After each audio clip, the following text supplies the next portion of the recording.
যার কবর যেখানে, প্রতিদিন তার কবর তাকে ডেকে বলে, ও আল্লাহর বান্দা শোনো, আনা বাইতুদ দূর, আমি পোকামাকড়ের ঘর। তুমি তো সেই ব্যক্তি যেই ব্যক্তি তুমি একটা মশার কামড় সহ্য করতে পারো না। একটা মশার কামড়ের জন্য তুমি মশারি টাঙাও, কয়েল জ্বালাও। আহা বন্ধু, আমি তো পোকামাকড়ের ঘর, তুমি এই অন্ধকার কবরে পোকামাকড়ের ঘরে তুমি কেমনে থাকো? কবর আবার ডাক দিয়ে বলে, ও আল্লাহর বান্দা শুনো, আমি কিন্তু একাকী ঘর, তুমি তো এখানে কাউরে পাইবা না।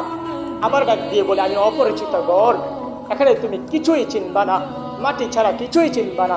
দোস্ত, আমি সাইফুল ইসলাম বলছি, শিল্পী সাইফুল বলছি আজকে। এটা কোনো তামাশার কোনো কথা না। কবর এটা কোনো কোনো বাসস্থান না রে দোস্ত। তুমি দুনিয়ার পরে হাসরের ময়দানে কিয়ামতের আগ পর্যন্ত এখানেই থাকতে হবে। আল্লাহ তাআলা বলেন, অমিন অরাইহিম বারযাখুন ইলা ইয়াউমি ইউবআসুন। আল্লাহ তাআলা বলেন, মৃত্যুর পরে হাসরের ময়দানে পুনরায় উঠানোর আগ পর্যন্ত বারযাখ অর্থাৎ কবরের জিন্দেগিতে অবস্থান করো। দোস্ত, কবরের প্রস্তুতি নাও, নামাজ পড়ে রোজা রাখো, কবরের প্রস্তুতি নাও যে আমি আজকে মৃত্যু হলে আমি কবরে ভালো থাকতে পারবো, সেই কামনা করো।